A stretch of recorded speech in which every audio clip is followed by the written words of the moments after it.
Hey guys, time for part 2 of measures of spread. We're kind of putting everything together with this last video. So we're going to talk about center, shape, and spread all together, and we're going to do it by comparing two different box and whisker plots together. So your teacher has a problem and needs your input. She has given one math award this year to a deserving student, or she has to give an award to a student, but she can't make a decision. Here are the test grades for her two best students. So we have Bryce, that has a 90, 90, 80, 100, 99, 81, 98, and 82. Then we have Brianna with a 90, 90, 91, 89, 91, 89, 90, and 90. Okay? So what we're going to do is we're going to record the 5-number summary for each student. We're going to make their box and whisker plots, and then we're going to compare the two together and see what we do. All right? So let's put in our data. I'm going to go to Stat Edit. I'm going to put in Bryce's information first. So 90, 90, 80, 100, 99, 81, 98, and 82.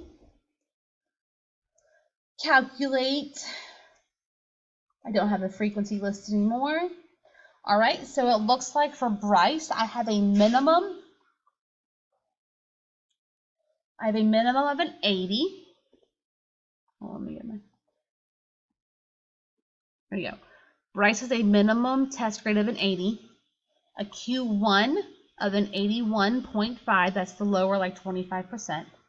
Our median right in the middle is going to be a 90. Our Q3, so that means up to that is 75%, is going to be 98.5.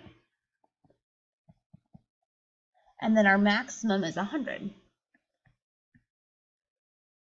All right, I'm going to go ahead and graph that kind of right here next to it. So I have a minimum of 80, 81.5 is real close.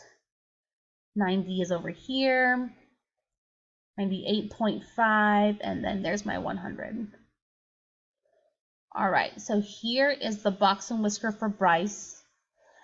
So for Brianna, we're going to do the same thing, and I'm going to just put her box and whisker using the same number line.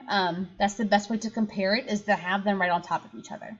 Okay, so let's go ahead and put in Brianna's information. So I'm going to edit my list. What do we have? 90, 90, 91, 89, 91, 89, 90, and 90. So same amount of values. Calculate. All right, so for Brianna, I'm going to change my color, just make it red. I have a minimum of 89. I have a Q1 of 89.5. I have a median of 90. A Q3 of 90.5. All right, and we have a maximum of 91. All right, so let's go ahead and put hers. So let's see here, 89. Oh, it's going to be close. 89.5, 90, 90.5, and 91. Okay. There it is. It's very small. But there it is for Brianna. Okay. So let's compare these two together. Based on your display, write down which of the two students should get the math award and discuss why they should receive it. So I want you to actually pause and kind of write down your thoughts. And let's see how it compares with my thoughts. So I want you to pause and try to decide by this information on your own. All right, let's compare our answers. So for answers like this, you got to justify. You can't just pick one and be like, oh, because I said so. We have to justify. So comparing the two together, when I compare that Brianna has a smaller range, right? They're more clustered. But I also notice that Bryce has higher test scores. So when I go to pick the award, I would pick Brianna because she is more consistent with her scores. They're more clustered in the middle. All of her data points are closer together. She is more consistent with her grades that she gets on her math tests. Okay? Now, let's calculate the mean and standard deviation of each, and let's see if that's going to change our recommendation. Okay? So let's go back in here. I have Brianna's information already on my calculator, so I'm just going to write that down first real fast. It's already here. So her mean was 90. There we go. Her standard deviation was 0.71-ish. Let me go back in and put Bryce's information. Or, I mean, yeah, let me put Bryce's information. 90, 90, 80, 100, 99, 81, 98, and then 82. Okay. All right, so Bryce has a mean of 90 as well. His standard deviation is 7.8. Wow, 3. Okay, so would this change your mind? Okay, so before I picked Brianna, you might have picked Bryce possibly. Okay, but I want you to look at what we have now. Is that going to change your mind or not? So me personally, picking Brianna in the first place, I would not change my mind. Okay, because having a lower standard deviation proves that she is more consistent in her test scores. So I am not going to change my mind. If I would have picked Bryce first, because he had more higher test grades than Brianna, then I would have changed my mind and picked Brianna in the end, just because it just shows you how consistent she is. He is very unpredictable. A standard deviation of 7.8 is giant. Okay, that means there's lots of variation happening. They are very far away from the center. I would not pick Bryce. I would definitely pick Brianna for this math award. All right. There is one more thing we have to talk about before you go work on your worksheet, and it's things that we call modified box and whisker plots or box plots. So if there is an outlier, and it's just how to draw your box and whisker, okay? If we have an outlier, what happens is we mark it with like a star or an X or a dot, however you want to mark it, but then the whisker only goes to the last value before the outlier, okay? So like down here, I see that females had outliers of 60, 75, 80. The last age before the outlier of a 60 was 50. So the whisker went to 50 and stopped, and then we plot my outliers.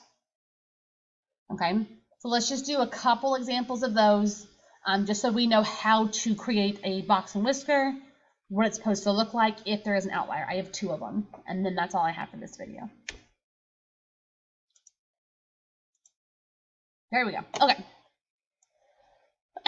So we already worked with this data, okay? We already have this. We did this before. We know that 9 is an outlier, okay?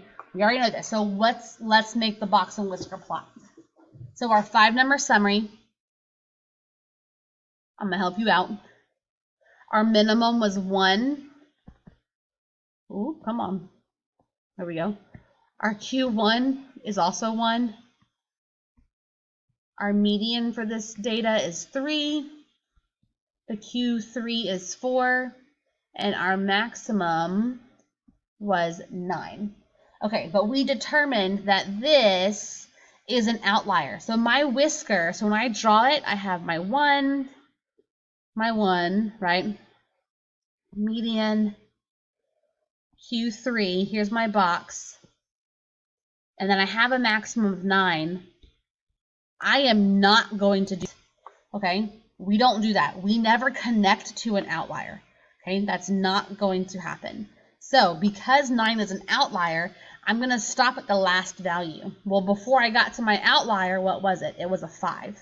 So my whisker is only going to go to 5. That represents the last data value before our outlier. Okay, that's how we do it. All right, so I want you to try one. Here we go. So from beginning to end, this is a new set of data. I want you to take this set of data, find your 5-number summary, figure out what's the lower boundary and what's the upper boundary, right? Lower boundary was Q1 minus the 1.5 times IQR, and upper boundary was Q3 plus 1.5 times IQR. Okay, that's where we know the boundaries are that we can't go past. Okay, so find those boundaries and then tell me, do we have an outlier? And if we do, I want you to graph it the appropriate way. So I want you to pause. I want you to try this whole thing by yourself. All right, so go ahead and pause and try it.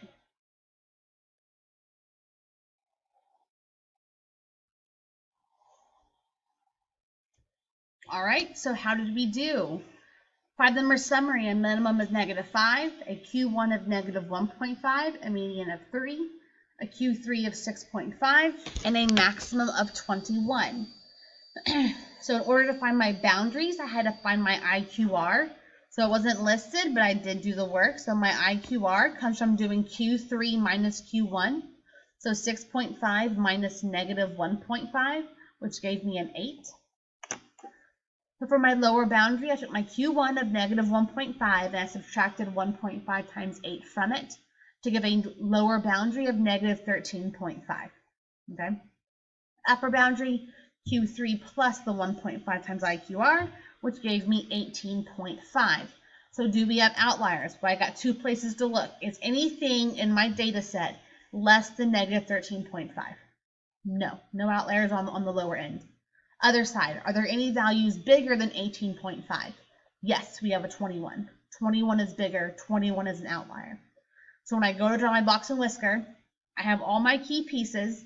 I do put a dot on 21, but I cannot connect it to 21. My whisker stops at the last value. So I did put them in order, and the last value I had before 21 was an 8. So my upper whisker has to stop at 8. Then there's the gap, and then we're going to see our outlier on the end. Okay? So now you know how to do box and whiskers that have outliers in them also. So again, if you have an outlier, you should use your median or your IQR to do measures of center and spread, because that just does the middle and does not include any outliers. If we have an outlier, best measure of center is going to be, if you don't have an outlier, your best measure of center is going to be the mean, and your best measure of spread is going to be the standard deviation, because those do include all your values. It measures the average of everything, and it measures the spread of all values together. All right. The lower the standard deviation, the more clustered your data is together. They're more centered. Okay. The higher standard deviation, the more spread out your data values are from the center. All right. So that's it for part 2. Go ahead and work on your worksheet today. It covers everything. And yeah, let me know if you have any questions. See you later.